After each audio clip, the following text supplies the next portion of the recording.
화려한 샹들리에가 반짝이는 호텔 예식장, 최태성과 김유라의 결혼식은 눈부시게 아름다웠다. 모두의 축복 속 홀로 선 어머니 박경선의 눈빛에만 설명할 수 없는 슬픔이 드리웠다. 아들의 가장 행복한 날, 시어머니는 며느리에게 모욕당하고 예식장에서 머리카락을 잘렸다. 그 가위질은 단지 머리카락만을 자른 것이 아니었다. 한평생의 희생을 산산조각 내고 30년 복수의 잔혹한 서막을 열었다. 그 잔혹한 가위질이 운명을 가르기 전 박경선의 삶은 오직 하나의 이름, 최태성을 중심으로 견고하게 지탱되어 왔다.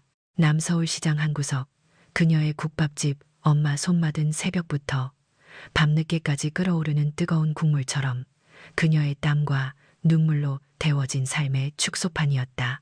이른 새벽, 아직 별이 지지 않은 어둠 속에서 시장으로 나와 재료를 다듬고 불을 지피는 것으로 하루를 시작했다. 뽀얀 돼지 뼈를 고아 깊고 진한 육수를 만들어내는 동안 그녀는 조용히 아들의 하루를 떠올렸다. 학교는 잘 갔을까? 친구들과 싸우지는 않았을까? 시장 상인들 사이에서 경선은 강골 여인으로 불렸다. 마디 굵은 손으로 뚝배기를 나르고 수십 년간 다져진 손맛으로 펄펄 끓는 국밥을 냈지만 그 손길에는 늘 온화한 미소가 어려 있었다. 경선 아줌마, 국밥은 약이여 약 단골 손님들의 칭찬이 자자했다. 국밥집 안은 언제나 시끌벅적했고 왁자지껄한 시장의 활기 속에서 경선은 묵묵히 자신의 자리를 지켰다. 뜨거운 김이 모락모락 피어나는 주방에서 그녀의 등은 언제나 곧게 펴져 있었다. 허리 한 번 제대로 펴지 못하고 보낸 세월이 길었지만 그녀는 단 한 번도 나약한 모습을 보이지 않았다. 지친 몸으로 잠자리에 들 때면 발바닥부터 종아리까지 저릿한 통증이 밀려왔지만 그녀는 언제나 다음 날의 새벽을 준비하며 고통을 삼켰다. 그녀의 모든 고됨은 오직 한 사람을 위한 것이었다. 남편이 갑작스레 세상을 떠난 후 경선은 홀로 어린 아들을 키워야 했다. 20살 초반, 앞길이 창창했던 그녀는 슬픔에 잠길 틈도 없이 현실의 무게에 짓눌렸다. 어린 태성이 병치레라도 할라치면 한밤중에도 두려움에 떨며 뜬 눈으로 밤을 지새웠다.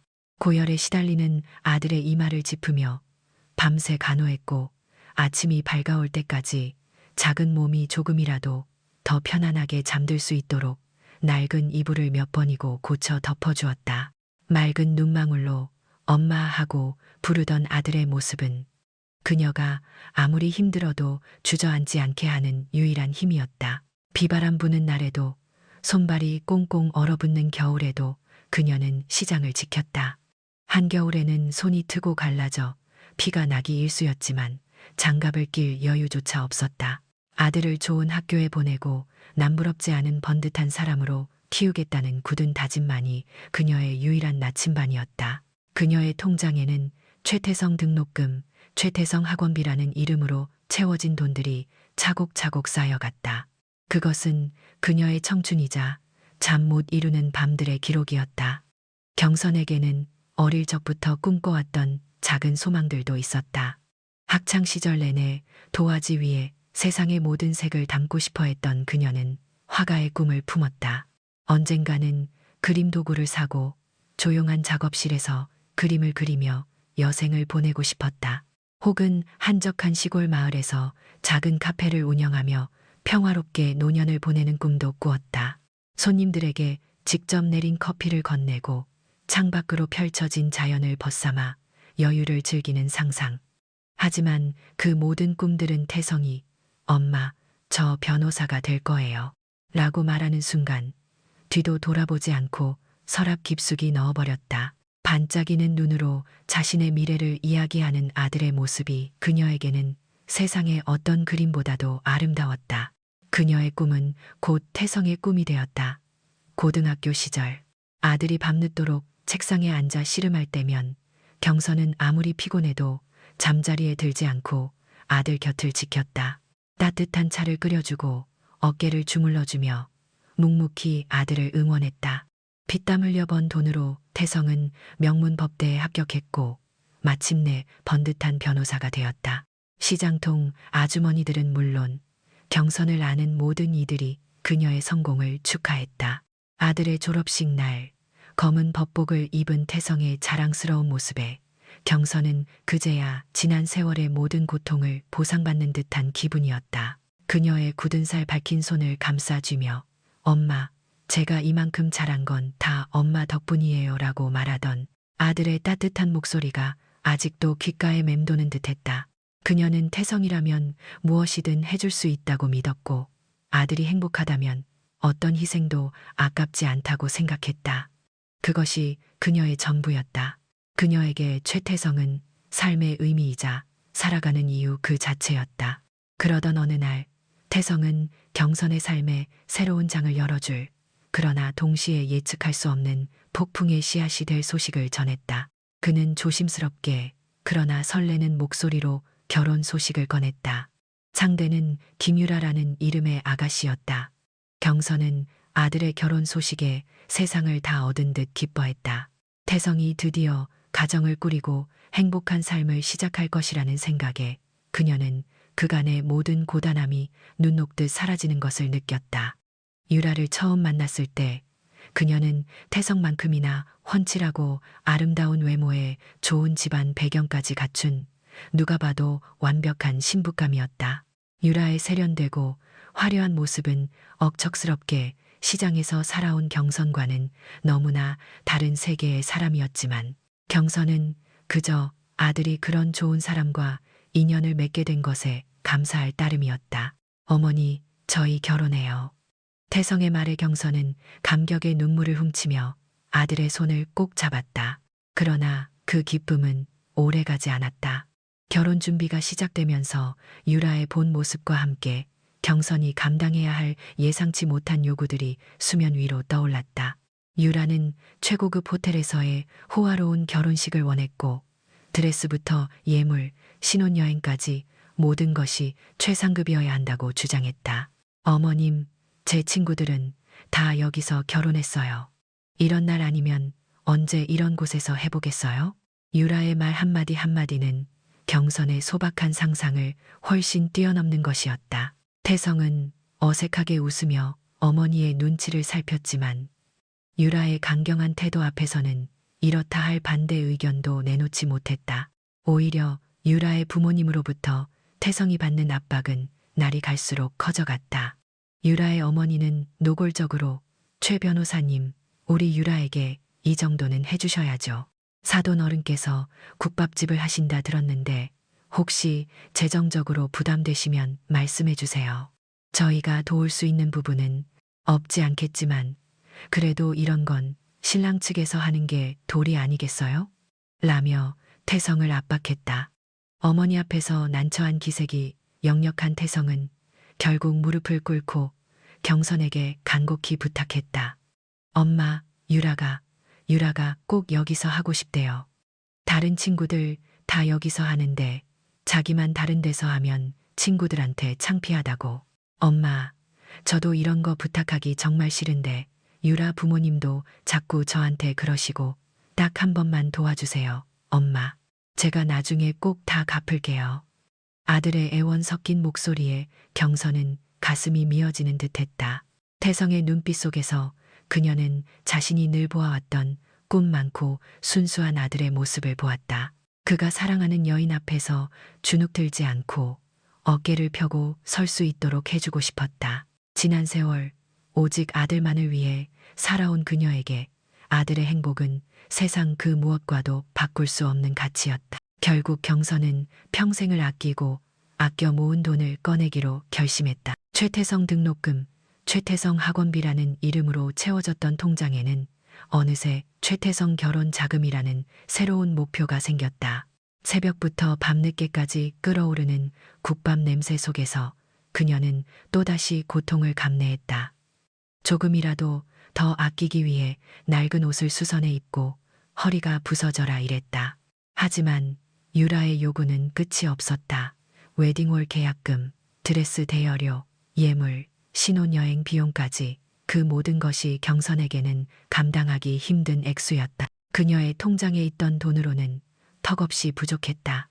결국 경선은 늘 자랑스럽게 생각해왔던 국밥집 건물을 담보로 은행 대출을 받기에 이르렀다. 손때 묻은 낡은 건물이지만 그녀의 땀과 추억이 고스란히 담긴 삶의 터전이었다.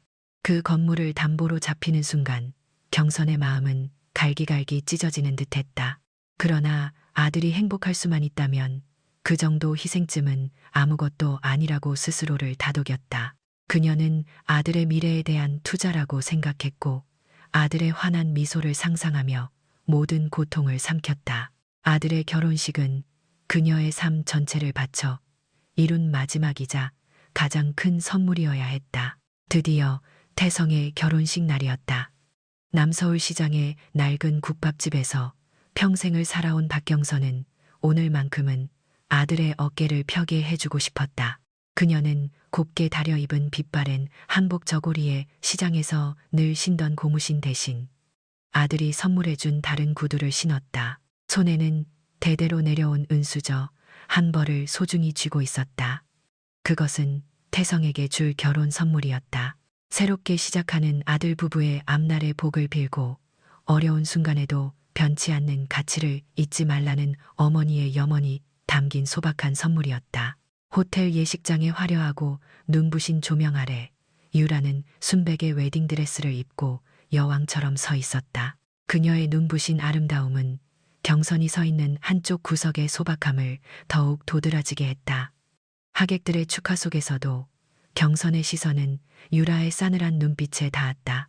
유라는 경선을 보는 순간 얼굴에 스쳐 지나가는 미세한 경멸을 감추지 못했다. 경선은 애써 그 시선을 외면하며 아들의 행복한 모습을 찾았다. 아들이 저토록 사랑하는 여인이라면 자신에 대한 경멸쯤은 아무것도 아니라고 스스로를 달랬다. 예식이 끝난 후 신부 대기실은 복잡한 하객들로 북적였다. 경선은 유라에게 다가가 아껴두었던 은수저를 조심스럽게 건넸다. 아가, 이건 우리 집안 대대로 내려오는 귀한, 새롭게 시작하는 너희 부부에게 복을 가져다 줄 거다. 그러나 유라는 마치 불결한 것을 만지듯 손끝으로 은수저를 받아들었다. 어머님, 이게 뭔가요? 요즘 누가 이런 걸 선물해요. 구시대 유물도 아니고 웨딩 플래너가 아무것도 준비하지 말라고 그렇게 말했는데 꼭 이렇게 제 기분을 망쳐야겠어요? 그녀의 목소리에는 숨기지 못하는 비웃음과 짜증이 섞여 있었다. 태성은 옆에서 안절부절 못하며 유라의 눈치를 살폈지만 어머니를 변호할 용기조차 없어 보였다. 경선은 가슴이 철렁했지만 애써 미소를 지으며 해명하려 했다. 아가, 나는 그저 우리 아들이. 됐어요, 어머님. 그런 시대착오적인 이야기는 듣고 싶지 않아요. 그리고 지금 제가 더 중요한 말씀을 드려야 할 것 같아요.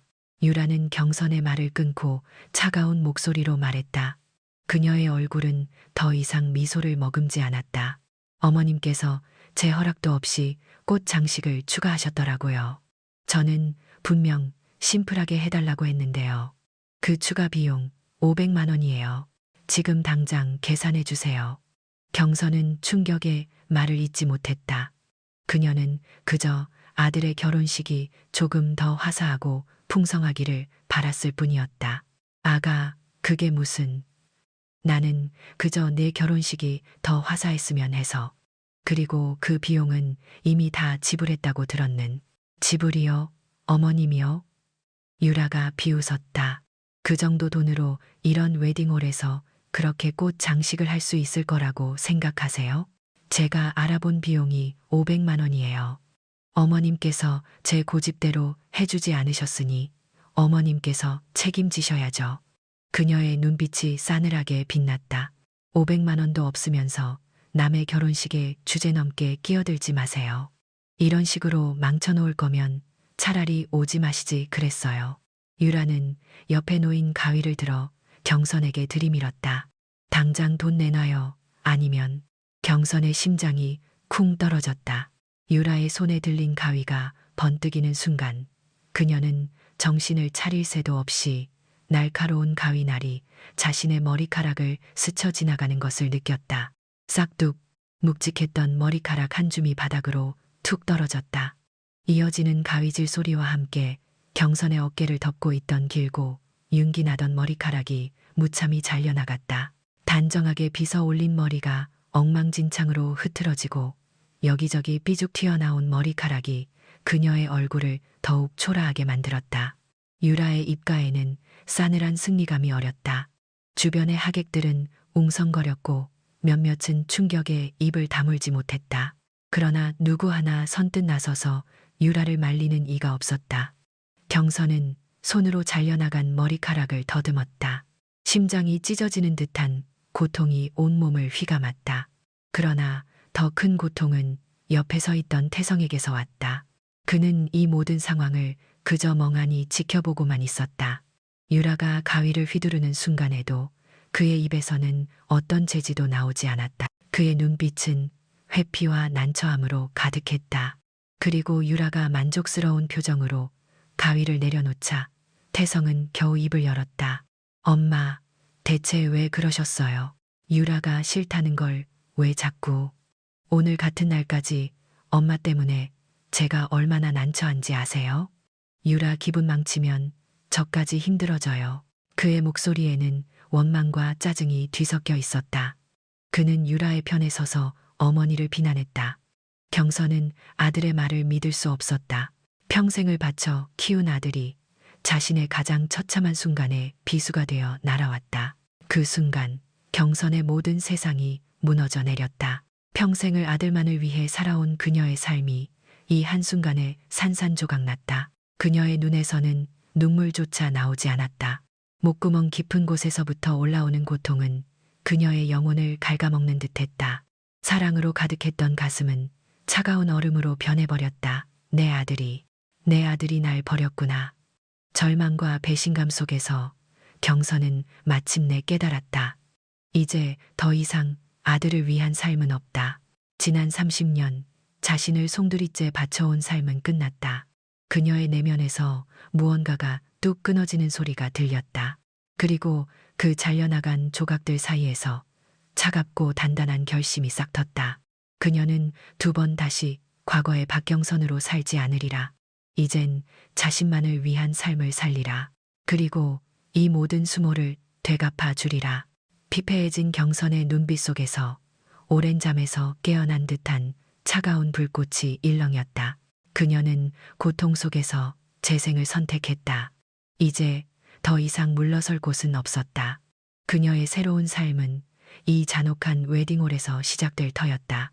웨딩홀을 나서는 경선의 발걸음은 더 이상 비틀거리지 않았다. 찢어진 한복 사이로 드러난 머리카락은 차갑게 스치는 밤 공기 속에서 그녀의 얼굴을 더욱 초라하게 만들었지만 그녀의 눈빛은 이전과는 다른 단단함으로 빛나고 있었다. 마치 오랜 고통의 껍질을 벗고 나온 듯 그 안에 숨겨져 있던 날카로운 칼날이 드러나는 순간이었다. 그녀는 택시를 잡아탔지만 목적지를 말할 수 없었다. 집으로 돌아가는 길은 더 이상 예전의 집이 아니었다.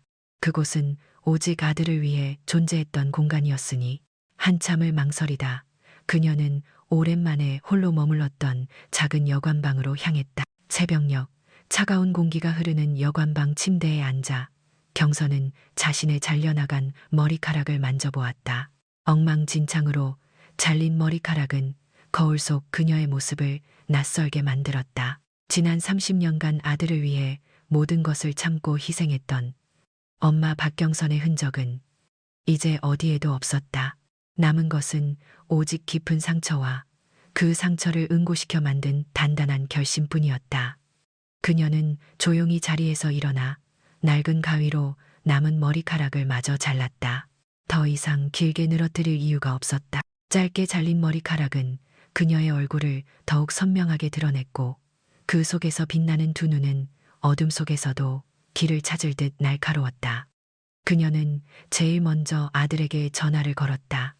태성은 어딘가 귀찮다는 듯 전화를 받았다. 엄마, 왜요? 무슨 일 있어요?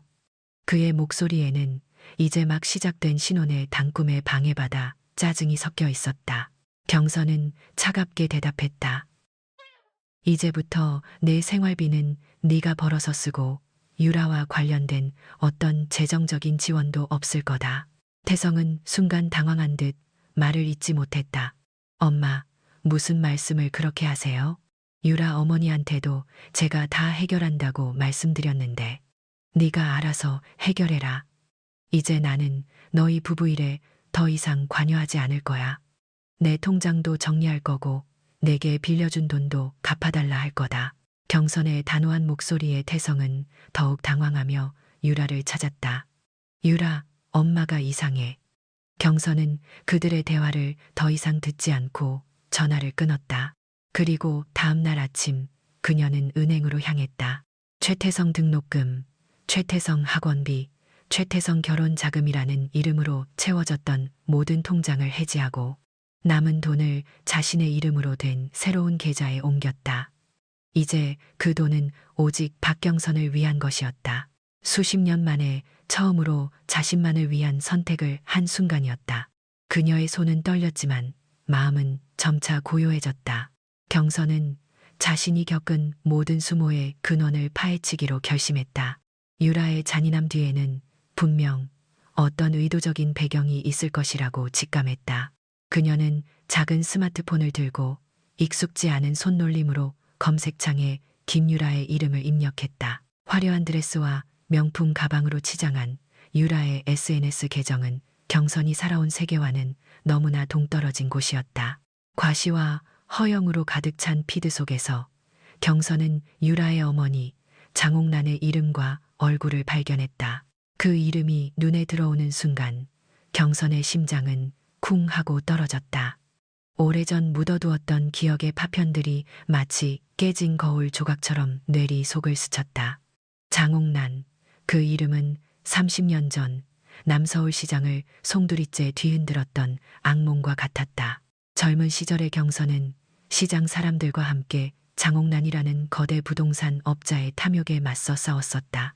당시 장옥란은 재개발을 명목으로 시장 상인들의 터전을 빼앗으려 했고 경선은 남편과 함께 앞장서서 상인들을 규합, 필사적으로 시장을 지켜냈다. 그때의 싸움은 젊은 경선의 삶에 지울 수 없는 상흔을 남겼고 결국 그녀는 시장을 지켜냈지만 남편을 잃는 아픔을 겪어야 했다. 장옥란은 패배를 인정하고 자취를 감추었지만 그 도끼 어린 눈빛은 경선의 기억 속에 깊이 박혀 있었다. 이제 그 도끼가 그녀의 아들을 통해 다시 돌아온 것이었다. 유라는 장옥란의 딸이었다. 이 모든 것이 단순한 우연일 리 없었다. 결혼식장에서의 유라의 잔혹함, 비상식적인 요구들, 그리고 태성의 무관심. 모든 퍼즐 조각들이 제자리를 찾아가는 듯했다. 그들은 처음부터 경선의 모든 것을 노리고 접근한 것이 분명했다. 피가 거꾸로 솟는 듯한 분노가 치밀었지만 경선은 이를 악물고 진정했다. 더 이상 감정에 휘둘릴 때가 아니었다. 그녀는 이제 엄마가 아닌 모든 것을 잃었지만 모든 것을 되찾을 박경선으로 다시 태어났다. 경선의 눈빛은 차갑게 빛났다. 그녀는 더 이상 슬픔에 잠겨 있지 않았다. 절망은 이제 굳건한 결심이 되었고 배신감은 치밀한 복수의 계획으로 바뀌어 가고 있었다. 그녀는 스스로를 추슬러 무너진 마음의 잔해 위에 새로운 성벽을 쌓아 올렸다. 손에 쥐어진 작은 스마트폰 속 장옥란의 사진을 응시하며 경선은 오랜만에 미소를 지었다. 그러나 그 미소는 따뜻한 것이 아니었다. 그것은 차갑고도 섬뜩한 복수의 여신이 지을 법한 미소였다. 좋아, 장옥란. 내가 다시 시작하겠다면 나도 기꺼이 함께 놀아주지. 그녀의 목소리는 낮고 단호했다. 새로운 싸움의 서막이 올랐다. 장옥란, 잊으려 했었던 이름. 그러나 결국 다시금 삶의 한가운데로 돌진해온 거대한 그림자였다. 경선은 스마트폰 화면 속 장옥란의 사진을 응시하며 30년 전의 기억 속으로 빨려 들어갔다. 그 당시 그녀는 갓 20살을 넘긴 풋풋한 새댁이었다. 남서울시장은 그녀의 활기찬 삶의 터전이었고 남편과 함께 국밥집을 꾸려가며 소박하지만 행복한 꿈을 키워나가던 시절이었다. 태성은 뱃속에 있었고 시장 사람들은 모두 가족처럼 서로를 보듬으며 지냈다. 그러나 평화롭던 시장에 난데없이 재개발 바람이 불어닥쳤다. 그리고 그 바람의 중심에는 부동산 투기꾼으로 악명이 높던 장옥란이 있었다. 장옥란은 거대한 자본과 권력을 등에 업고 시장을 헐값에 매입하려 했다. 허름하지만 삶의 애환이 깃든 시장 건물을 부수고 그 자리에 고층 빌딩을 세워 막대한 이익을 취하려 한 것이다. 그녀는 교활한 방법으로 상인들 사이에 분열을 조장하고 불법적인 압력과 협박을 서슴지 않았다. 상인들은 갑작스러운 위협에 불안에 떨었다. 평생을 시장에서 일구며 살아온 그들에게 시장은 단순한 일터가 아닌 삶의 전부이자 공동체의 심장이었다. 젊은 경선과 그녀의 남편은 상인들의 선봉에 섰다. 남편은 불의를 참지 못하는 강직한 성품으로 상인들을 모아 비상대책위원회를 결성했고 경선은 그의 곁에서 꾸준히 일을 마다하지 않았다.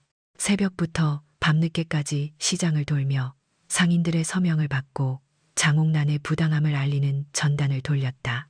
임신한 몸으로 시위에 참여하고 구청 앞에서 목이 터져라 시장 철거 반대를 외쳤다. 장옥란 측에서는 온갖 회유와 협박을 해왔다. 젊은 사람이 앞길 창창한데 왜 나서서 고생이냐. 애엄마가 조용히 살지 않으면 나중에 큰 코 다친다는 노골적인 경고도 수없이 들었다. 경선의 남편에게는 거액의 합의금을 제시하며 이 싸움에서 발을 빼라고 유혹하기도 했다. 하지만 그들은 흔들리지 않았다. 시장 사람들의 눈물과 한숨을 외면할 수 없었기 때문이다. 싸움은 치열했고 길고 고통스러웠다. 장옥란은 변호사들을 동원해 법적인 압박을 가했고 용역 깡패들을 동원해 시위 현장에서 물리적인 충돌을 유발하기도 했다. 경선은 시위 도중 용역들에게 밀쳐져 넘어질 뻔한 아찔한 순간도 겪었다. 그녀의 남편은 매일같이 법률 자문을 구하고 밤늦도록 상인들과 대책을 논의하며 몸을 돌보지 않았다. 그의 얼굴에는 피로가 역력했지만 정의를 향한 불꽃은 꺼지지 않았다. 결국 상인들의 굳건한 단결과 경선 부부의 헌신적인 노력, 그리고 언론의 관심 덕분에 장옥란의 재개발 계획은 무산되었다. 시장은 위기를 넘겼고 상인들은 환호했다. 경선은 남편의 품에 안겨 눈물을 흘렸다. 우리가 이겼어요, 여보. 그러나 그 승리의 기쁨은 오래가지 않았다. 길고 혹독했던 싸움의 후유증은 너무나 컸다.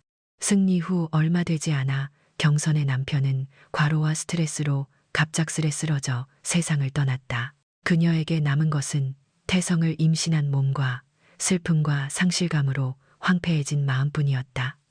장옥란은 패배를 인정했지만 두고 봐. 언젠가 네가 가장 아끼는 것을 빼앗아 갈 테니 라는 도끼 어린 경고를 남기고 시장을 떠났다. 그 경고는 경선의 가슴에 비수처럼 밝혔고 30년이 지난 지금 최태성이라는 이름으로 그녀의 삶에 다시 나타난 것이다. 경선은 떨리는 손으로 스마트폰을 꽉 쥐었다. 유라의 잔인함 뒤에 감춰진 거대한 그림자. 그것은 바로 장옥란의 끈질긴 복수심이었다. 30년 전 빼앗지 못했던 시장의 이권과 경선에게 입었던 패배의 수모를 되갚기 위한 치밀한 계획이었다. 결혼식에서의 모욕, 태성의 무관심, 그리고 이제 그녀의 국밥집을 향한 공격. 이 모든 것이 거대한 복수극의 서막이었음을 경선은 뒤늦게 깨달았다. 분노가 피를 역류하듯 치솟았지만 그녀는 깊게 숨을 들이쉬며 감정을 가라앉혔다. 이제 그녀는 30년 전의 나약한 새댁이 아니었다. 오랜 세월 시장에서 온갖 풍파를 겪으며 단련된 강골 여인 박경선이었다. 장옥란과 유라는 경선의 모든 것을 빼앗을 작정이었다. 그들의 목표는 단순한 재정적 이득을 넘어 경선에게 정신적 고통을 안겨주고 그녀의 삶의 터전을 송두리째 무너뜨리는 것이 분명했다. 경선의 국밥집, 엄마 손맛은 그녀의 모든 추억과 고통, 그리고 태성과의 삶이 고스란히 담긴 곳이었다. 그들에게 국밥집은 탐욕의 대상이자 복수의 도구였던 것이다. 경선은 유라의 SNS를 다시 살펴보았다. 화려한 사진들 사이에서 장옥란과 유라가 함께 찍은 사진이 보였다. 딸의 결혼을 축하하는 평범한 모녀의 모습처럼 보였지만 경선의 눈에는 그들의 미소 뒤에 숨겨진 차가운 계산과 비열한 의도가 분명히 익혔다. 유라는 어머니 장옥란의 대리인이자 30년 전부터 이어진 복수극의 새로운 칼날이었다. 그들은 경선의 국밥집에 대한 허위 사실을 유포하고 악성 댓글을 달아 영업을 방해하며 심지어 공무원을 매수해 위생검사를 강화하고 인허가를 취소하려는 계획까지 세우고 있었다. 이미 그녀의 국밥집에 대한 부정적인 게시물들이 온라인상에 조작되어 올라오고 있음을 경선은 발견했다. 교묘하게 짜맞춰진 악의적인 글들은 사람들의 불신을 자아내기에 충분했다. 경선의 눈빛이 섬뜩하게 빛났다. 그래, 이제 모든 것이 명확해졌다. 아들의 결혼이라는 가장 신성한 순간을 빌미로 그녀의 삶을 파괴하려 한 잔인한 복수극. 경선은 잃어버린 젊음, 남편의 죽음, 그리고 아들에게 바쳤던 30년의 세월이 그들의 손에 의해 농락당했음을 깨달았다. 하지만 동시에 그녀는 더 이상 물러설 곳이 없다는 것을 알았다. 싸워야 했다. 사랑하는 아들을 잃고 얻어낸 시장을, 그리고 자신의 마지막 자존심을 지켜내기 위해 경선은 깊게 들이쉬던 숨을 뱉어내며 조용히 중얼거렸다. 장옥란, 김유라, 이번에는 내가 너희에게 갚아줄 차례다. 그녀의 목소리에는 차가운 결의와 함께 오랜 시간 삭혀왔던 강렬한 불꽃이 타오르고 있었다. 차갑고 단호한 결의를 다진 지 며칠 지나지 않아 박경선의 국밥집, 엄마 손맛에는 먹구름이 들이우기 시작했다. 유라와 장옥란의 치밀한 계획은 온라인상에서부터 거미줄처럼 퍼져나갔다. 처음에는 몇몇 익명 게시판에 남서울시장 국밥집 위생불량, 재료 원산지 속이는 꼼수, 불친절한 사장 같은 악의적인 글들이 올라오기 시작했다. 경선은 낯선 스마트폰 화면 속에서 자신의 국밥집 사진과 함께 온갖 비난이 난무하는 것을 보고 손이 덜덜 떨렸다. 수십 년간 땀 흘려 지켜온 식당의 명예가 한순간에 더럽혀지는 것을 믿을 수 없었다. 그녀는 진실이 아니라고 반박하고 싶었지만 익명의 공격 앞에서 어떻게 대응해야 할지 알 수 없었다. 악성 댓글과 허위 사실은 들불처럼 번져나갔고 곧이어 구체적인 위협으로 변모했다. 평소에는 한 달에 한두 번 있을까 말까 했던 위생 점검이 일주일에 두세 번씩 예고 없이 들이닥쳤다. 번쩍이는 카메라를 들고 구석구석을 살피는 공무원들은 사소한 것 하나라도 트집을 잡아 벌금을 부과하고 영업 정지를 거론했다. 주방 바닥의 미세한 물기, 식재료 보관 방식의 미흡함 등 평소 같으면 구두 경고로 끝났을 일들도 이제는 큰 문제처럼 부풀려졌다. 경선은 매일같이 공무원들의 날카로운 눈초리와 마주해야 했고 그들의 뒤에서 서늘하게 번득이는 유라와 장옥란의 그림자를 느낄 수 있었다. 이는 단순한 위생 점검이 아니었다. 그녀의 삶의 터전을 뿌리째 흔들려는 악의적인 공세였다. 점차 국밥집 엄마 손맛에 활기 넘치던 풍경은 사라져갔다. 새벽부터 길게 늘어섰던 줄은 온데간데 없고 한낮에도 텅 빈 테이블만이 덩그러니 놓여 있었다. 최태성 등록금, 최태성 학원비로 가득했던 국밥집은 이제 적막함과 불안으로 가득 찼다. 국밥집 문을 열고 들어서다 발길을 돌리는 손님들의 뒷모습을 볼 때마다 경선의 가슴은 찢어지는 듯 아팠다. 평생 정직하게 음식을 만들어 왔다는 자부심이 산산조각 나는 고통이었다. 불어나는 적자와 대출이자는 경선의 어깨를 짓눌렀지만 그녀는 쉽게 좌절하지 않았다. 30년 전에도 그랬듯이 그녀는 이 시장을 지켜내야만 했다. 경선은 매일 새벽 평소보다 일찍 시장에 나가 재료를 손질하고 청소를 시작했다. 혹시 모를 다음 점검에 대비하여 주방을 닦고 또 닦았다. 힘든 시간을 보내는 동안에도 그녀는 결코 미소를 잃지 않으려 애썼다. 텅 빈 가게를 홀로 지키며 묵묵히 국물을 끓이고 있는 경선을 지켜보는 시장 상인들의 마음도 편치 않았다. 그 중에서도 떡집을 운영하는 윤 사장은 경선에게 가장 가까운 이웃이자 오랜 친구였다. 윤 사장은 경선의 국밥집이 문을 연 이래로 한 번도 거르지 않고 아침 식사를 경선 내 국밥으로 해결하던 사람이었다. 어느 날 아침 텅 빈 국밥집에서 경선이 홀로 국물을 저으며 한숨을 쉬고 있을 때 윤 사장이 떡 한 접시를 들고 조용히 가게 문을 열고 들어섰다. 경선아, 아침은 먹었냐? 우리 집간 나온 따끈따끈한 떡인데 맛 좀 봐라. 윤 사장은 경선의 앞에 떡 접시를 내려놓으며 걱정스러운 눈빛으로 그녀를 바라보았다. 요즘 도대체 무슨 일들이야? 국밥집에 파리만 날린다고 하도 말이 많아서. 경선은 애써 괜찮은 척 미소 지었다. 별일 아니야, 사장님. 잠시 손님들이 뜸한가 보지. 곧 다시 돌아올 거야. 하지만 윤 사장은 경선의 표정에서 지친 그림자를 읽었다. 돌아올 거라니 세상 물정 모르는 소리 마라. 누가 인터넷에다가 내 국밥집 없는 말 지어내서 퍼뜨리는 거 다 안다. 공무원들이 매일같이 들쑤시는 것도 그렇고 이거 보통 일이 아니야, 경선아. 경선은 고개를 숙였다. 그녀는 자신의 오랜 친구에게 이 모든 진실을 이야기해야 할지 망설였다.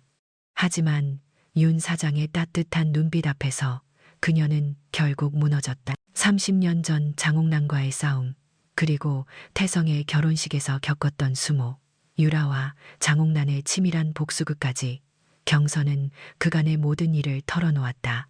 이야기를 듣는 내내 윤 사장의 얼굴은 분노로 일그러졌다. 아니, 세상에 그런 악독한 인간들이 다 있냐? 은혜도 모르는 배은망덕한 아들 녀석에 그 어미 딸은 아예 인간도 아니네. 30년 전에도 기어이 시장을 뺏으려던 악귀들이 이번엔 내 삶을 송두리째 짓밟으려고 들어. 이건 두고 볼 수 없다. 윤 사장은 주먹을 불끈 쥐며 자리에서 일어났다. 경선아, 너 혼자 짊어지려고 하지 마. 이 시장 사람들이 다 내 편이야. 내 남편이랑 네가 30년 전에 이 시장 지켜냈잖아.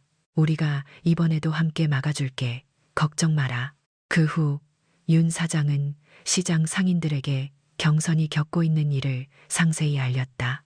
30년 전 경선 부부가 시장을 지켜냈던 기억을 가진 상인들은 물론 젊은 상인들까지 경선에게 깊은 공감과 분노를 표했다. 그들은 삼삼오오 모여 경선의 국밥집을 도울 방안을 모색했다. 어떤 상인은 매일 아침 자신의 가게 앞에 경선의 국밥집은 절대 위생에 문제가 없다는 자필 현수막을 걸었고, 어떤 상인은 온라인 커뮤니티에 경선의 국밥집을 변호하는 글을 올렸다. 단골 손님들도 다시 국밥집을 찾기 시작했다. 경선 아줌마, 나는 다 믿지 않아. 아줌마, 국밥이 얼마나 깨끗하고 맛있는데 라며 경선을 응원했다. 텅 비었던 국밥집에 다시 온기와 웃음소리가 스며들기 시작했다.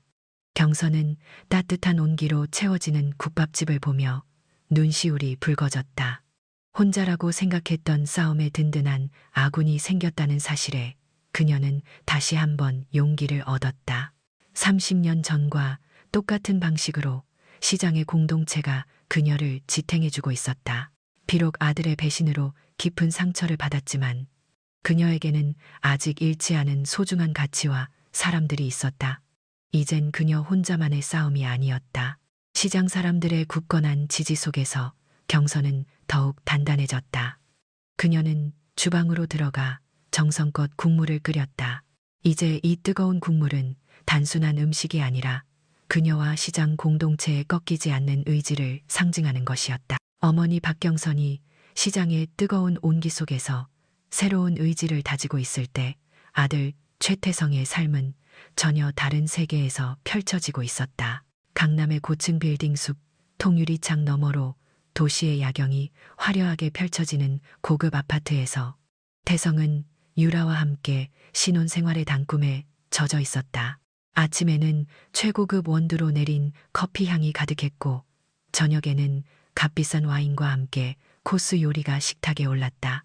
그는 더 이상 새벽부터 어머니의 국밥집을 도울 필요도 생활비를 걱정할 필요도 없었다. 유라가 사준 명품 수트와 시계는 그의 변호사 이미지를 더욱 견고하게 만들었고 그의 주변에는 성공을 갈망하는 젊은 변호사들이 그를 부러워하며 따랐다. 유라는 태성에게 완벽한 아내처럼 보였다. 사교 모임에서는 우아하게 자신을 빛냈고 태성의 커리어를 적극적으로 지원했다. 그러나 그녀의 부드러운 미소 뒤에는 알 수 없는 차가움이 숨어 있었다. 경선에 대한 이야기가 나올 때마다 유라의 표정은 싸늘하게 굳었고 태성은 애써 화제를 돌리거나 못 들은 척했다. 어머님은 정말 구시대적이야. 시장 사람들하고 어울리는 게 그렇게 좋아요. 태성 씨도 이제 그런 곳에 발 담그지 마. 우리 미래를 위해선 도움이 안 돼. 유라의 말은 태성의 귀에 밝혔고 그는 점차 시장과 어머니의 세계에서 멀어졌다. 가끔씩 어머니의 잘려나간 머리카락과 슬픔에 잠긴 눈빛이 떠올랐지만 태성은 그것을 애써 외면했다. 내가 이렇게 잘 사는 게 엄마가 원했던 거 아니었나? 이제 와서 불평하면 어쩌라는 거야. 그는 자신의 이기심을 합리화하며 애써 죄책감을 지웠다. 그러나 유라와의 호화로운 결혼 생활 속에서도 태성은 알 수 없는 공허함을 느꼈다. 유라의 끊임없는 명품 소비와 화려한 파티는 그를 지치게 했고 그녀의 빈번한 짜증과 고압적인 태도는 점차 태성의 마음을 갉아먹었다. 그는 유라의 사랑이 자신의 성공과 부에 기반하고 있음을 어렴풋이 느끼기 시작했다. 유라는 태성에게 시도 때도 없이 어머니의 건물 담보 대출에 대해 언급하며 압박했다. 태성 씨, 그 시장 건물 담보 대출 말이에요. 어머님한테 빨리 정리하라고 말씀 좀 드려요. 그게 우리 미래에 어떻게 될 줄 알고 가만히 있어? 재개발만 되면. 유라의 말은 늘 경선의 재산을 노리는 듯한 뉘앙스를 풍겼지만 태성은 그 의미를 애써 외면하며 애써 침묵했다. 한편 남서울시장의 떡집 사장 윤 사장은 경선이 겪는 고통과 유라, 장옥란의 악행을 더 이상 두고 볼 수 없었다. 그녀는 경선의 삶을 누구보다 잘 아는 사람이었다. 경선이 아들을 위해 어떻게 살아왔는지, 얼마나 많은 것을 희생했는지 두 눈으로 지켜봐 왔던 터였다. 태성이 어머니를 배신한 행위는 윤 사장에게도 용서할 수 없는 일이었다. 아무리 돈이 좋기로써니 제 어미를 저리도 짓밟아 그 은혜를 원수로 갚는 인간 말종 같으니라고 윤 사장은 몇 날 며칠을 고민하다 결국 태성을 찾아가기로 결심했다. 그녀는 경선의 진실을 태성에게 직접 이야기하고 싶었다. 태성의 로펌 사무실은 강남 한복판의 우뚝 솟은 빌딩에 자리 잡고 있었다. 화려하고 차가운 로비에 들어선 윤 사장은 잠시 주춤했지만 경선을 생각하며 다시 한번 굳은 결의를 다졌다. 비서에게 최태성 변호사를 만나러 왔다고 하자 비서는 차가운 눈빛으로 윤 사장을 위아래로 훑어보며 말했다. 사전 약속은 되어 있으십니까? 변호사님은 바쁘셔서 아무나 만나지 않으십니다. 내가 박경선 씨 이웃인데 중요한 할 이야기가 있어서 왔소. 태성이가 어미한테 얼마나 큰 죄를 짓고 있는지 내가 직접 말해주지 않으면 안 되겠소. 윤 사장의 목소리에는 단호함이 묻어 있었다. 한참을 기다린 끝에 결국 비서의 안내를 받아 태성의 사무실로 들어설 수 있었다. 깔끔하게 정돈된 넓은 사무실, 번쩍이는 책상에 앉은 태성은 낯선 윤 사장의 방문에 어딘가 못마땅한 표정이었다. 어머니 친구분이시라고요? 무슨 일로 찾아오셨습니까? 태성의 목소리에는 경계심과 짜증이 섞여 있었다. 윤 사장은 태성 앞에 털썩 앉으며 끓어오르는 분노를 애써 억눌렀다. 최 변호사, 아니 태성아, 네가 어미한테 대체 무슨 짓을 했는지나 알고나 있냐? 내 어미가 널 위해 어떻게 살았는지 네 눈으로 보고도 저리도 모른 척할 수가 있어. 태성은 당황한 표정으로 윤 사장의 말을 막았다. 무슨 말씀이세요? 어머니 일은 유라와 제가 알아서 할 일입니다. 함부로 끼어들지 마세요. 끼어들어? 내 어미의 피와 땀으로 네가 이 자리에 앉아 있는 건 생각 안 나냐? 내 어미가 널 위해 밤낮 없이 일해서 굳은 살 밝힌 손으로 끓여준 국밥을 먹고 자랐잖아. 그 국밥집이 지금 내 마누라, 그 악독한 유라 계집애랑 그 어미 장옥란이라는 것들이 팔이 날리게 만들고 있는 건 아느냐고. 윤 사장의 목소리는 격앙되었고 그녀는 더 이상 참지 않고 경선이 겪었던 모든 일들을 쏟아냈다.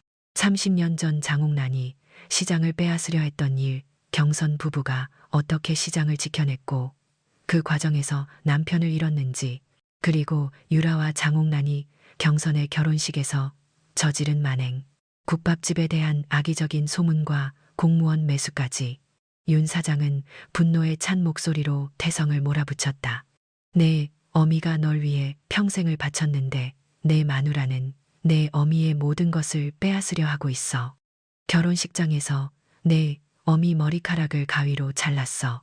이놈아, 네가 그걸 보고도 어미 편을 들기는커녕 그 계집의 편을 들어?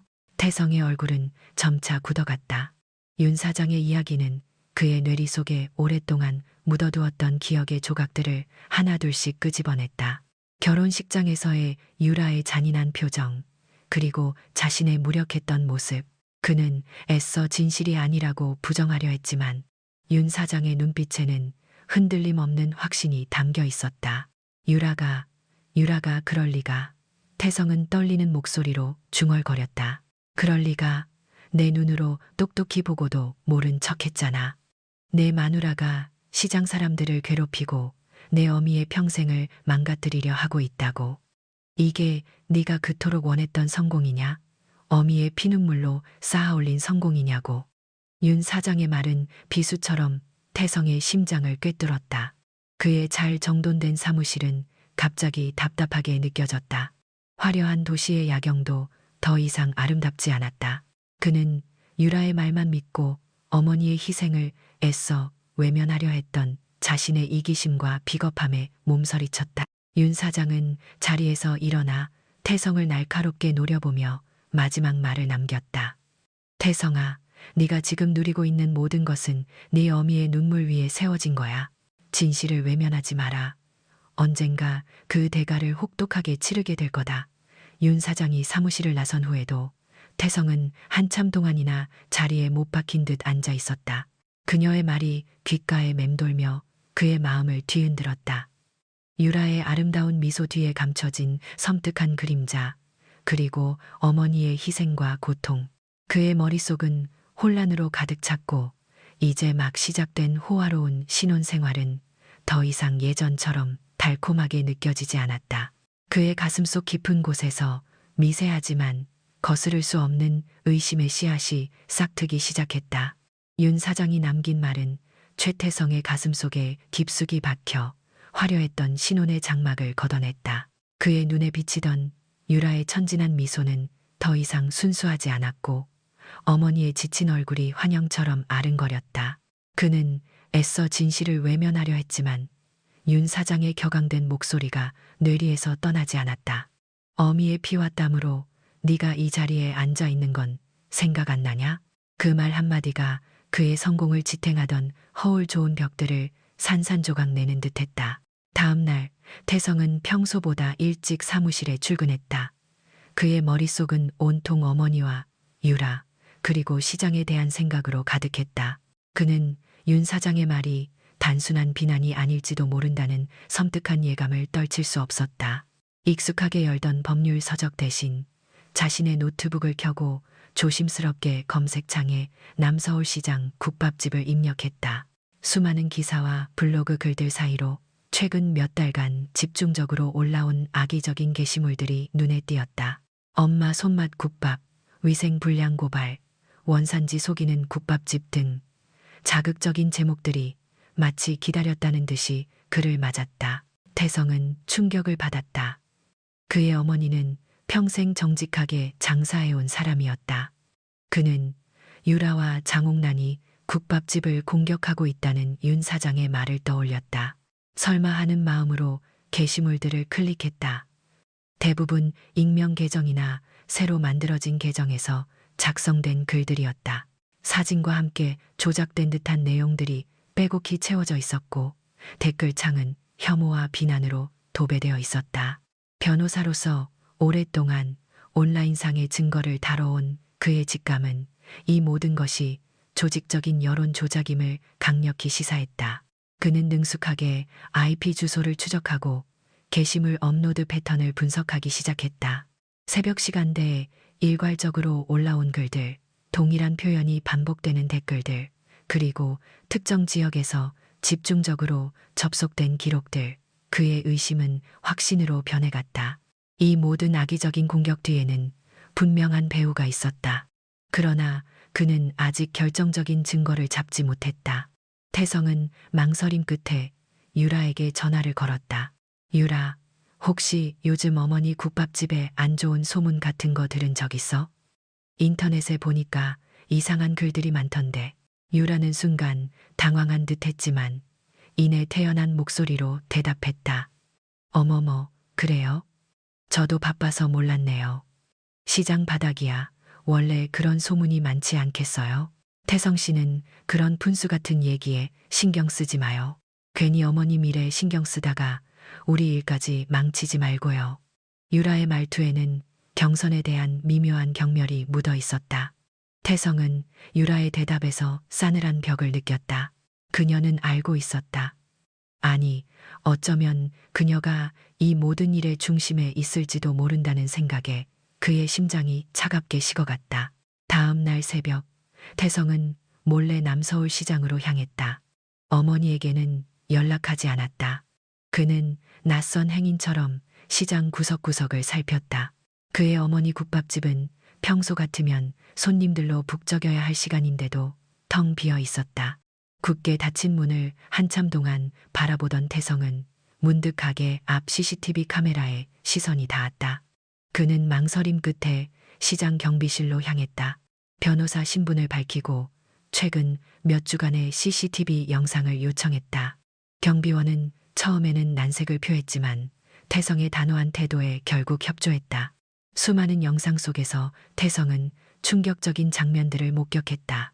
유라와 장옥란이 공무원 차에서 내리는 모습, 그들이 경선에게 무언가를 지시하고 비웃는 듯한 표정, 그리고 그 공무원들이 경선 내 국밥집으로 들어가는 모습까지. 한 영상에서는 유라가 휴대폰으로 국밥집 사진을 찍으며 악의적인 표정으로 무언가를 중얼거리는 모습도 포착되었다. 다른 영상에서는 평소 시장에서 보지 못했던 몇몇 낯선 사람들이 국밥집 주변을 서성이며 사진을 찍거나 지나가는 손님들에게 무언가를 속삭이는 장면도 있었다. 그것은 명백한 계획적 방해 공작이었다. 이 모든 증거들은 윤 사장의 말이 뼈아픈 진실이었음을 웅변하고 있었다. 어머니는 그 추운 겨울날에도, 폭우가 쏟아지는 날에도 오직 자신만을 위해 끓여주었던 그 국밥으로 지금 그들에게 공격당하고 있었던 것이다. 태성의 심장이 갈기갈기 찢어지는 듯했다. 그는 자신의 어리석음과 무심함에 치를 떨었다. 지난날 유라의 말만 믿고 어머니의 고통을 외면했던 자신이 너무나도 한심하고 역겨웠다. 그는 주먹을 꽉 쥐었다. 손톱이 살을 파고들었지만 그 고통은 마음의 고통에 비하면 아무것도 아니었다. 어머니의 지난 30년 희생이, 자신의 호화로운 성공이 이토록 추악한 그림자 위에 세워졌다는 사실을 깨닫자 그는 온몸에 소름이 돋았다. 그날 밤 태성은 유라와 장옥란을 자신의 집으로 불렀다. 넓은 거실에는 냉랭한 기운이 감돌았다. 유라는 태성의 싸늘한 표정에 의아해했고 장옥란은 어딘가 불안한 기색을 감추지 못했다. 무슨 일이야 태성 씨, 이렇게 밤늦게 갑자기 부르고. 유라가 애써 웃으며 말했다. 태성은 차갑게 웃었다. 그의 손에는 작은 USB가 들려 있었다. 어머니 국밥집 일, 유라 씨랑 장 여사님 소행이었습니까? 유라의 얼굴에서 핏기가 가셨다.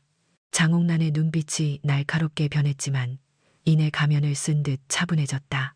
무슨 황당한 소리를 하는 거니, 태성아. 내 어미의 국밥집이 잘 안 되는 건 그냥 장사 수완이 없어서 그런 거 아니겠니? 장사 수완이 없어서요? 아니면 누군가 고의적으로 망치고 있기 때문일까요? 태성은 USB를 노트북에 꽂고 CCTV 영상을 재생했다. 영상 속에서 유라와 장옥란, 그리고 공무원들이 국밥집 앞에서 대화하는 모습이 선명하게 나타났다. 악의적인 댓글과 게시물을 조작한 IP 추적 기록까지 화면에 띄워졌다. 유라는 비명을 질렀다. 이게 뭐예요? 당신 지금 나를 의심하는 거야? 장옥란은 이를 악물었다. 네가 감히 날 조사해? 내 어미 말만 듣고 이 애미를 의심해? 어머니, 그리고 장 여사님, 더 이상 변명할 여지는 없습니다. 이 모든 것이 증거입니다. 태성의 목소리는 떨렸지만 그의 눈빛은 흔들림 없었다. 두 분이 제 어머니 국밥집을 어떻게 망치려 했는지, 30년 전부터 이어져 온 이 복수가 얼마나 치졸하고 비열한지 제가 다 알아냈습니다.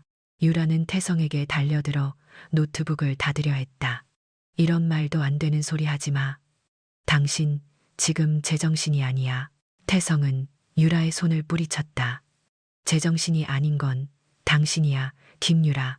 내 어머니를 그런 식으로 모욕하고 평생을 바친 국밥집을 망가뜨려? 이게 당신이 말한 성공이었어? 그의 목소리에는 그동안 억눌렸던 분노와 배신감이 터져나왔다. 장옥란은 차갑게 웃었다. 그래, 네가 알아냈으면 어쩔 건데. 네 어미가 30년 전에 날 무릎 꿇린 대가다. 내 어미의 가장 소중한 것을 빼앗는 것만이 내 복수였다. 내 어머니가 가장 소중히 여기는 건 돈이 아니었습니다. 당신 같은 악마들이 감히 침범할 수 없는 가치였습니다. 태성은 소리쳤다. 그는 어머니의 희생을 다시금 떠올렸다. 남편을 잃으면서도 지켜냈던 시장, 그리고 자신을 위해 모든 것을 포기했던 그 숭고한 사랑. 자신이 그 사랑을 짓밟고 있었다는 사실에 태성의 눈에서 뜨거운 눈물이 흘러내렸다. 그는 유라와 장옥란을 응시했다. 더 이상 그들의 화려한 외모나 권력에 위축되지 않았다. 그의 마음속에는 후회와 함께 정의를 향한 불꽃이 타오르고 있었다. 그날 밤 태성은 침대에 쓰러져 오열했다. 그의 머릿속에는 어머니의 환한 미소와 잘려나간 머리카락, 그리고 윤 사장의 아픈 충고가 교차했다. 자신이 무엇을 위해 살아왔는지, 무엇을 놓치고 있었는지 비로소 깨달았다. 그는 성공이라는 허울 속에 갇혀 가장 소중한 것을 외면하고 있었다. 그의 어머니는 사랑과 희생의 상징이었고 유라와 장옥란은 탐욕과 증오의 화신이었다. 이제 그는 더 이상 과거의 나약한 태성이 아니었다. 어머니를 향한 죄책감과 사랑, 그리고 정의를 향한 뜨거운 열정만이 그의 심장을 가득 채웠다. 그는 잠시 후회와 고통 속에 몸부림치다 이내 자리에서 벌떡 일어났다. 눈물로 얼룩진 얼굴에는 비장한 결의가 서려 있었다. 이제 그는 모든 것을 되돌릴 것이었다. 어머니의 잃어버린 명예를 되찾고 그들에게 정당한 대가를 치르게 할 것이었다. 이 싸움은 그가 변호사로서 처음으로 진정으로 지켜야 할 정이었다. 그날 밤 모든 진실을 마주한 최태성은 한숨도 잠들 수 없었다. 침묵으로 가득 찬 호화로운 신혼집은 그에게 더 이상 안식처가 아닌 거대한 감옥처럼 느껴졌다. 어둠 속에서 그는 어머니의 굳은 살 박힌 손, 허리가 부서져라 일하던 뒷모습, 그리고 웨딩홀에서 싹둑 잘려나간 머리카락과 그 순간 절망에 잠겼던 어머니의 눈빛을 끊임없이 떠올렸다. 자신이 사랑이라 믿었던 유라의 잔인한 미소와 장옥란의 탐욕스러운 그림자가 그를 짓눌렀다. 엄마의 피와 땀으로 쌓아 올린 성공이라는 윤 사장의 말이 뇌리에서 떠나지 않았다. 그는 이제 더 이상 도피하거나 외면할 수 없었다. 가장 중요한 것을 잃고 나서야 그는 비로소 자신이 어떤 추악한 진실 위에 서 있었는지 깨달았다. 새벽이 밝아오자 태성은 망설임 없이 자리에서 일어났다. 그의 심장은 두려움과 후회, 그리고 어미를 향한 사무치는 그리움으로 가득했지만 그 안에는 강렬한 결의가 타오르고 있었다. 오랜만에 찾은 남서울시장은 낯설면서도 익숙했다. 새벽녘부터 활기 넘치는 시장 골목, 시끌벅적한 상인들의 목소리, 그리고 코끝을 스치는 정겨운 국밥 냄새. 이 모든 것이 그가 오랫동안 외면했던 어머니의 삶, 그리고 그의 유년 시절의 전부였다. 엄마 손맛, 국밥집은 여전히 그 자리에 있었지만 유리창 너머로 보이는 텅 빈 내부와 무거운 공기는 이전과는 너무나 달랐다. 태성은 깊게 숨을 들이쉬고 떨리는 손으로 국밥집 문을 열었다. 가게 안에는 홀로 국물을 젓고 있는 어머니 박경선이 있었다. 그녀의 등은 여전히 고닫지만 지난 세월의 고통이 새겨진 듯 더욱 야위고 작아 보였다. 싹둑 잘려 짧아진 머리카락은 그녀의 얼굴을 더 선명하게 드러냈고 그 속에서 빛나는 눈빛은 슬픔을 넘어선 단단한 결의로 가득했다. 경선은 문 열리는 소리에 뒤를 돌아보았다. 아들 태성을 보는 순간 그녀의 눈빛은 한순간 흔들렸지만 이내 차갑게 가라앉았다. 그녀는 아무 말 없이 국자를 내려놓고 태성을 응시했다. 그 차가운 침묵 속에서 태성은 비로소 자신이 저지른 죄의 무게를 온몸으로 느꼈다. 엄마, 태성의 목소리는 메말랐고 쉬 터져 나오지 않았다. 그는 무릎을 꿇었다. 차가운 바닥의 냉기가 무릎을 파고들었지만 그의 마음속 고통에 비하면 아무것도 아니었다.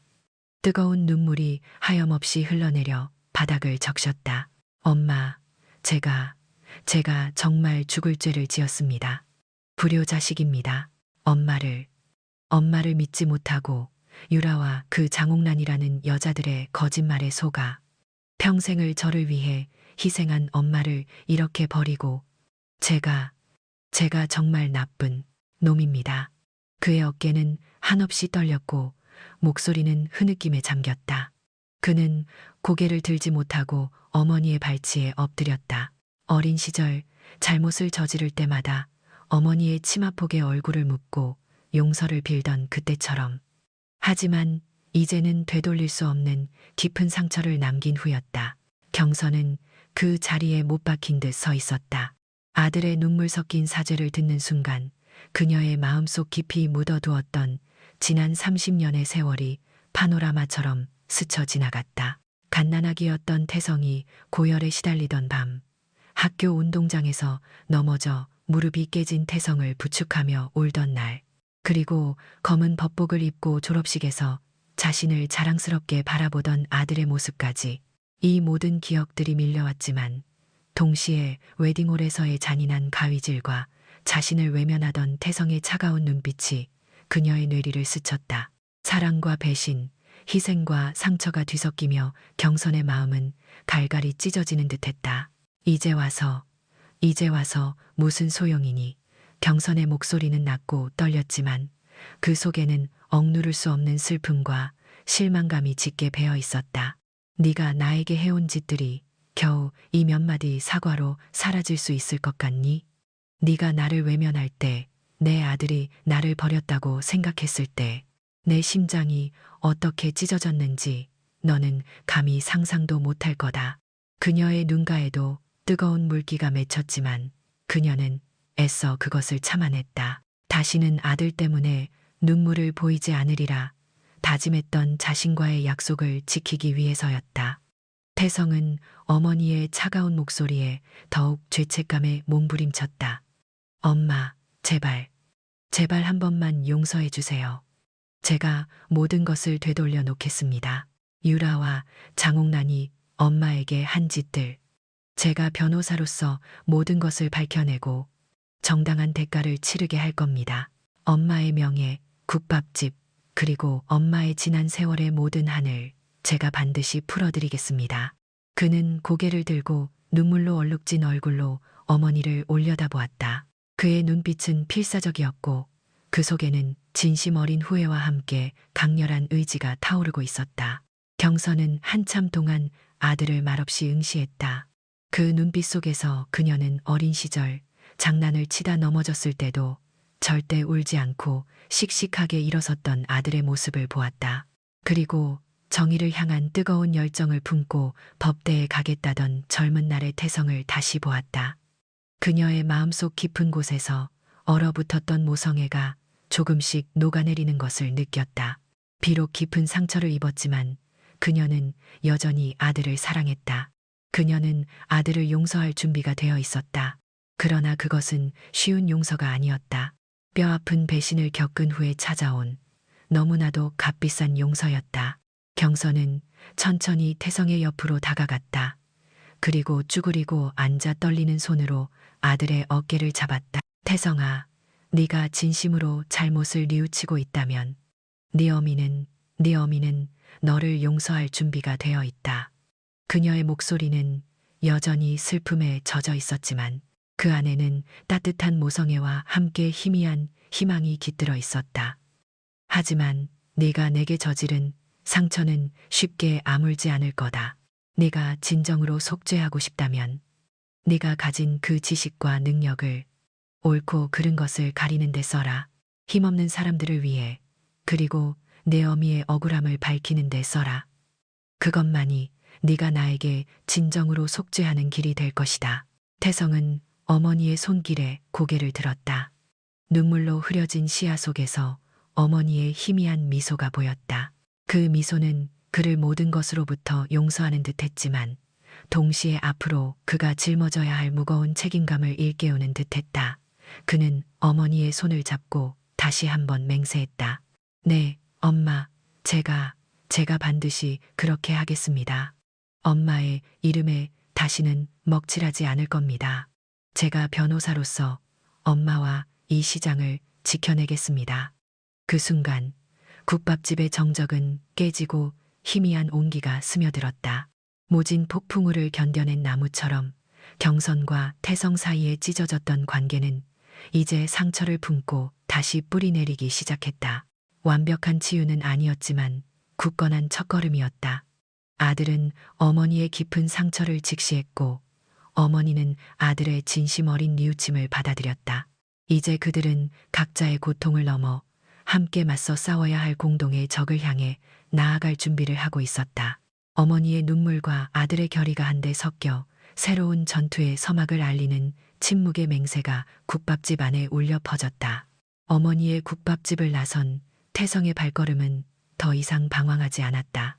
그의 마음은 비록 죄책감과 후회로 무거웠지만 어머니의 눈빛 속에서 읽어낸 용서와 희망은 그에게 새로운 방향을 제시했다. 자신이 이전에 줬던 허울 좋은 성공이 아닌 진정한 정의를 향한 길을 걸어야 한다는 굳건한 결의가 그의 심장을 채웠다.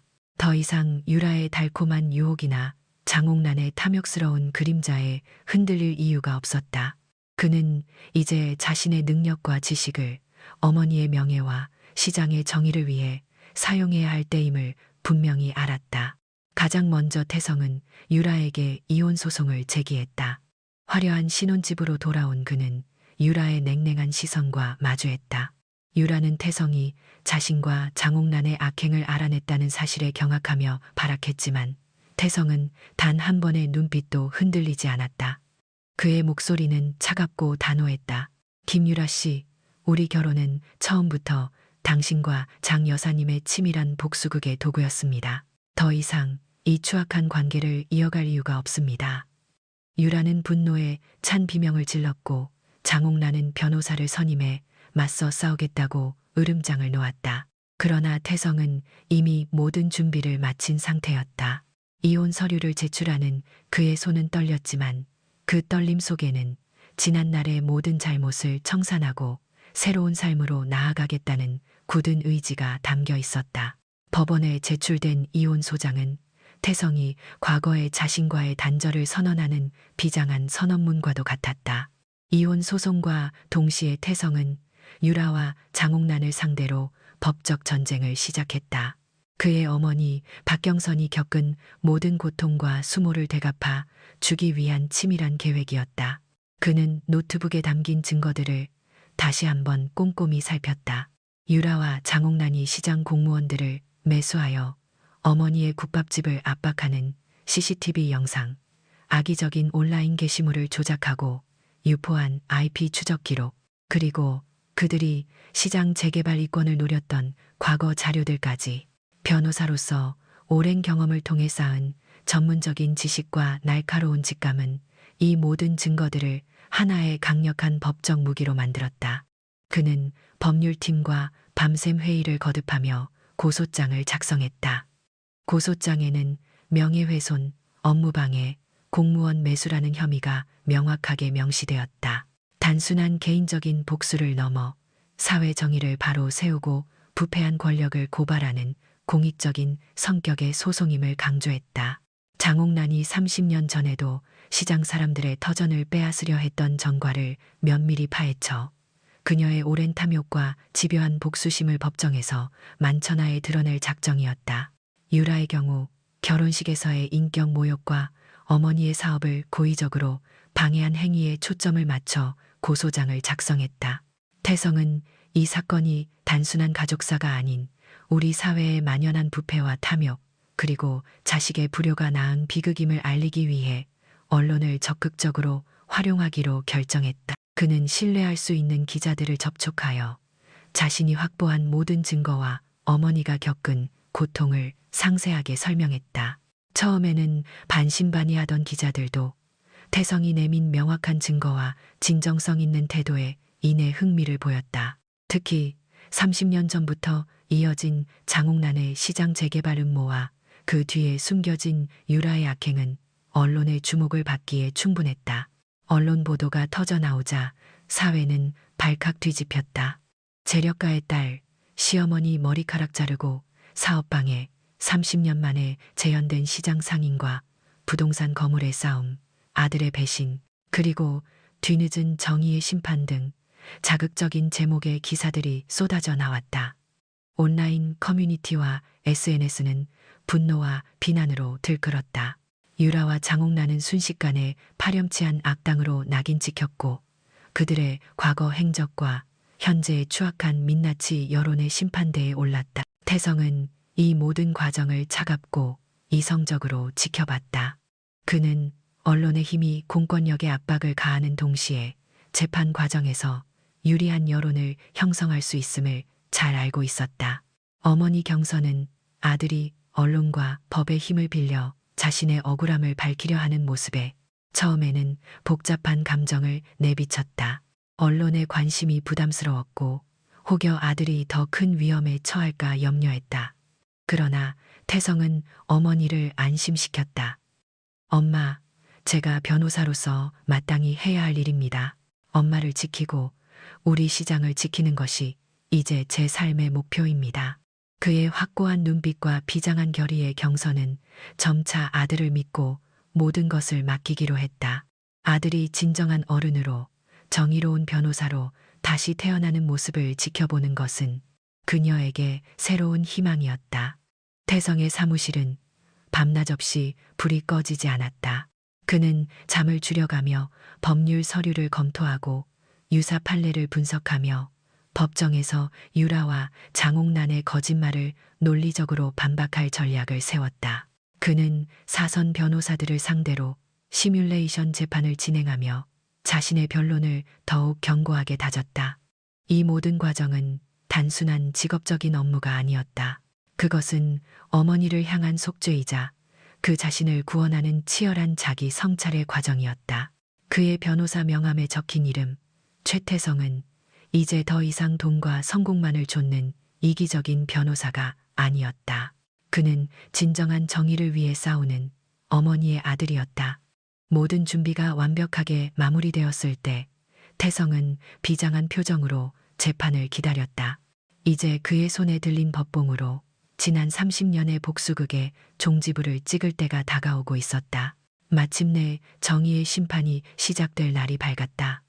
서울중앙지방법원 대법정은 이른 아침부터 기자들과 방청객들로 발 디딜 틈 없이 북적였다. 박경선은 윤 사장과 몇몇 시장 상인들의 부축을 받으며 조용히 방청석에 앉았다.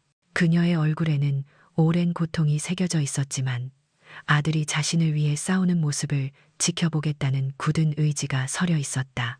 시끄럽게 울리던 셔터 소리 속에서 검은 법복을 입은 최태성이 굳건한 모습으로 법정 안으로 들어섰다. 그의 시선은 잠시 어머니에게 닿았고 눈빛 속에는 미안함과 함께 흔들림 없는 결의가 담겨 있었다. 피고인석에는 김유라와 장옥란이 앉아 있었다. 유라는 여전히 자신의 미모를 과시하려는 듯 화려한 옷차림이었고 장옥란은 차갑고 오만한 표정으로 정면을 응시했다. 그들의 눈빛에는 아직도 자신들이 상황을 통제할 수 있다는 오만이 배어 있었다. 태성은 그들의 얼굴을 똑똑히 기억했다. 어머니의 머리카락을 자르던 유라의 잔인한 미소, 그리고 30년 전 시장 사람들의 삶을 짓밟으려 했던 장옥란의 도끼 어린 눈빛. 과거의 모든 고통이 그의 가슴을 스쳤지만 이제 그는 더 이상 나약한 아들이 아니었다. 그는 진실을 밝히고 어머니의 명예를 되찾을 단단한 변호사 최태성이었다. 재판장이 개정 선언을 하자 법정은 이내 엄숙한 침묵에 잠겼다. 태성은 자리에서 일어나 차분하지만 힘있는 목소리로 변론을 시작했다. 존경하는 재판장님, 그리고 배심원 여러분. 본 사건은 단순한 가족 간의 불화가 아닙니다. 30년에 걸친 한 개인의 탐욕과 복수심이 한 가정을 파괴하고 우리 사회의 약한 공동체를 유린하려 했던 추악한 범죄입니다. 그의 목소리는 법정을 가득 채웠다. 그는 장옥란이 30년 전 남서울시장의 재개발 이권을 노리고 상인들을 상대로 불법적인 압력을 행사했던 과거를 상세히 설명하며 경선 부부가 어떻게 모든 것을 걸고 시장을 지켜냈는지 증언했다. 경선은 아들의 입에서 흘러나오는 자신의 지난 고통을 들으며 눈을 감았다. 마치 봉인되었던 상처가 다시 터져나오는 듯했지만 아들이 그 상처를 치유하려 애쓰는 모습에 그녀의 마음은 복잡 미묘했다. 태성은 유라와 장옥란이 30년 전에 실패한 복수심을 경선에게 되갚기 위해 태성과의 결혼을 이용했다는 사실을 낱낱이 파헤쳤다.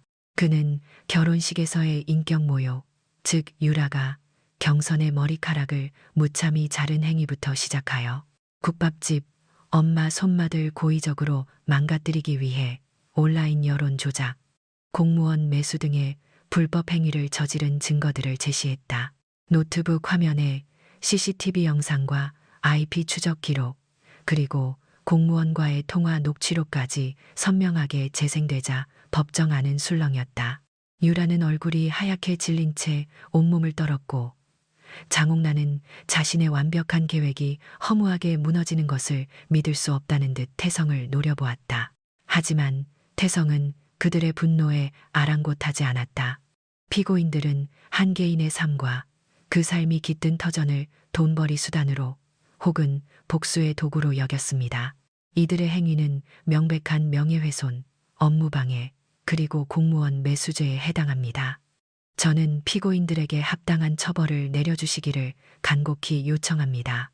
장옥란 측 변호사는 증거의 신빙성을 문제 삼고 태성의 변론이 감정적 호소에 치우쳐 있다고 반박하려 했다.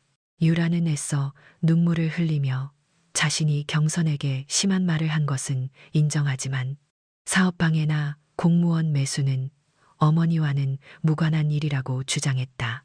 그녀는 경선이 먼저 자신을 무시하고 모욕했다고 억지 주장을 펼치기도 했다.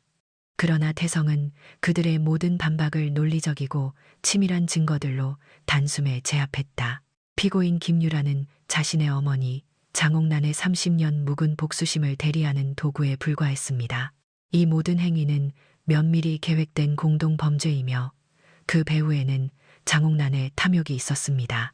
방청석에 앉아 아들의 변론을 듣던 경선의 눈에는 뜨거운 눈물이 흘러내렸다.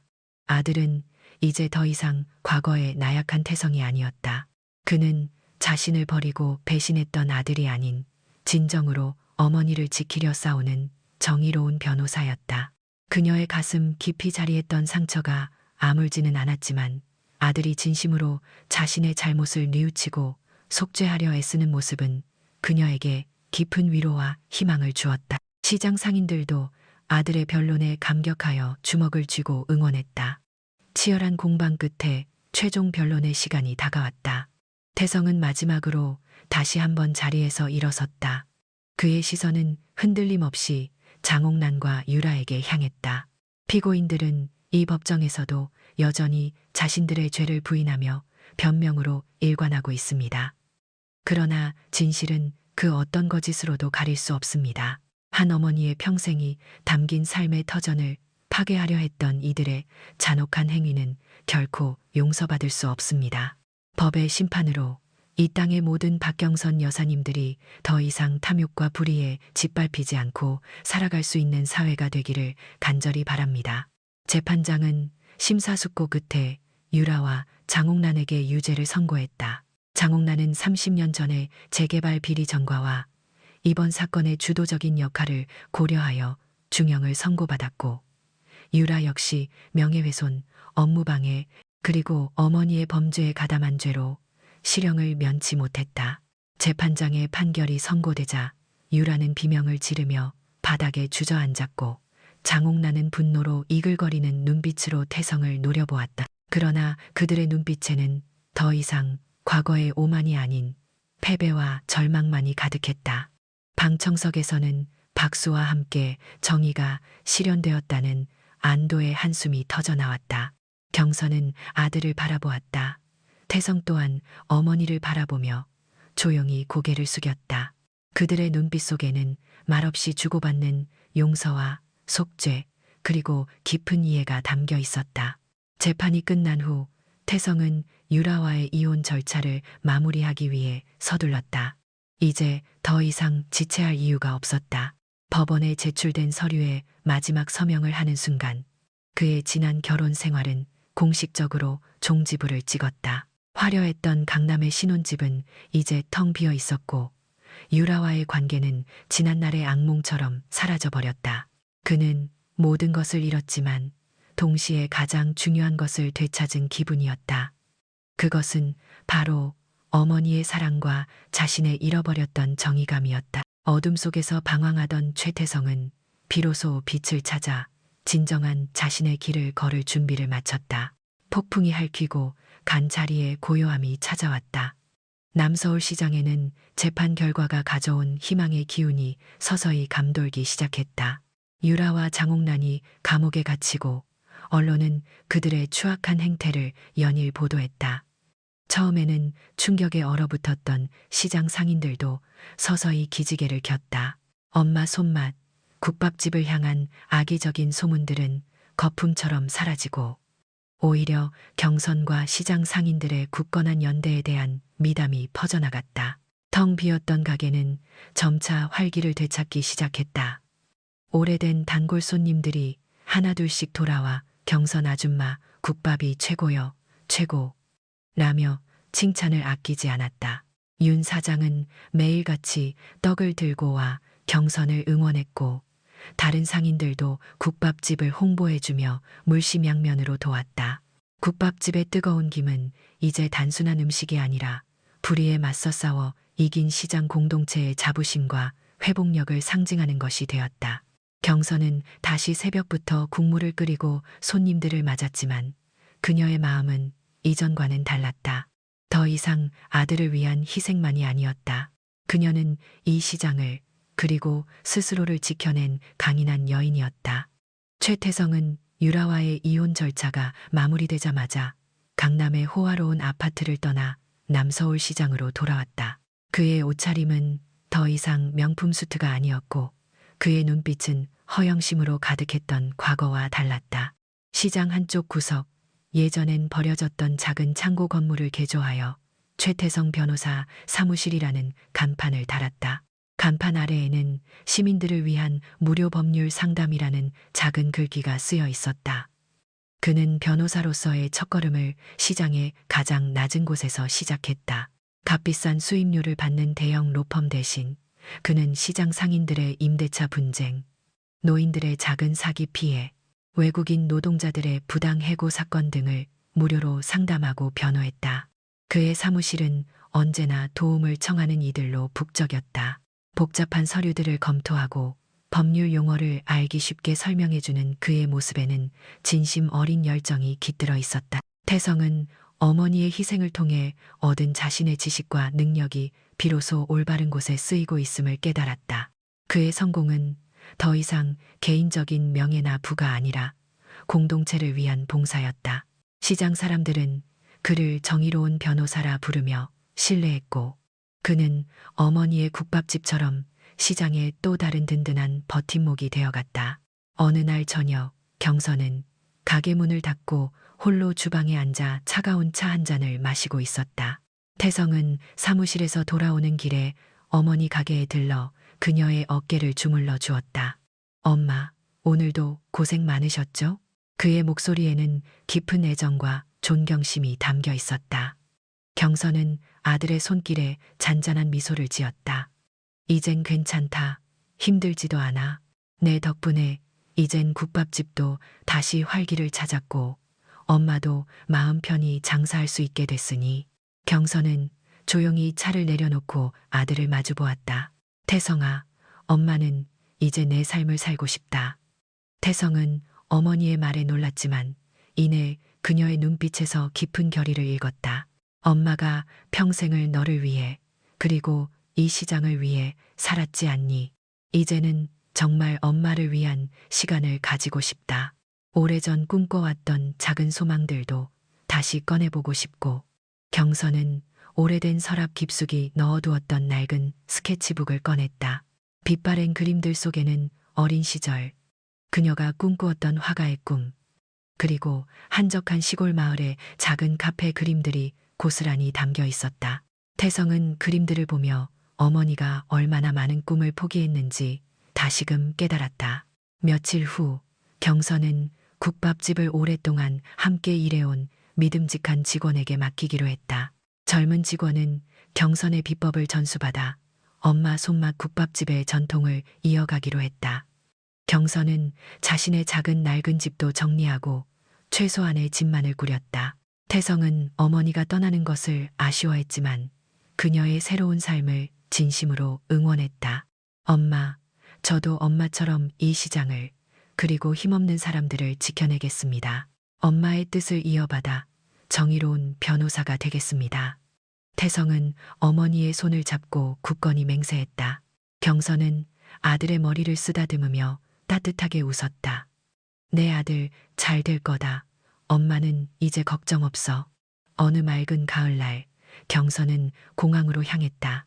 그녀의 손에는 작은 배낭 하나와 낡은 여권이 들려 있었다. 더 이상 누군가를 위해 희생해야 한다는 무게감은 없었다. 그녀는 생애 처음으로 오직 자신만을 위한 여행을 떠나는 길이었다. 첫 목적지는 베트남의 한적한 해변 도시였다. 말도 통하지 않는 낯선 이국의 땅에서 경선은 작은 노점상에서 낯선 향신료 향이 가득한 국수 한 그릇을 받아들었다. 뜨거운 햇살 아래 오가는 사람들의 활기찬 웃음소리가 그녀의 귓가를 간지럽혔다. 한 모금, 두 모금, 천천히 국물을 맛보며 그녀는 난생 처음 느껴보는 자유의 맛에 눈을 감았다. 더 이상 새벽에 일어나 뼈를 고을 걱정도 아들을 위해 애태울 필요도 없었다. 오직 이 순간 눈앞의 낯선 풍경과 입안 가득 퍼지는 이국적인 맛만이 그녀의 전부였다. 그녀의 입가에는 오래전 잃었던 진정으로 행복한 미소가 피어났다. 이제 그녀는 엄마가 아닌 오직 박경선으로 살아가는 길을 걷고 있었다. 낡은 여행용 배낭에는 지도 한 장과 소박한 옷가지뿐이었지만 그녀의 마음은 세상의 모든 보물을 얻은 듯 풍요로웠다. 남서울시장은 여전히 활기찼다. 엄마 손맛 국밥집은 변함없이 뜨거운 국물을 내며 시장 사람들의 허기를 달래주었고 최태성 변호사 사무실에는 매일같이 어려운 이웃들의 발길이 끊이지 않았다. 태성은 정의로운 변호사로서 그리고 어머니의 자랑스러운 아들로서 굳건히 자신의 자리를 지켰다. 저녁 노을이 시장 골목을 물들이는 시각, 태성은 문득 하늘을 올려다보았다. 수만 킬로미터 떨어진 곳 어딘가에서 어머니 박경선도 자신처럼 이 아름다운 노을을 바라보고 있을지 모른다는 생각에 그의 입가에는 잔잔한 미소가 번졌다. 어머니의 희생과 아들의 성장이 어우러져 만들어낸 새로운 삶, 그 속에서 그들은 각자의 방식으로 진정한 행복과 자유를 찾아가고 있었다. 어둠 속에서 피어난 한 송이 꽃처럼 그들의 삶은 고통을 넘어선 아름다운 재생을 이야기하고 있었다.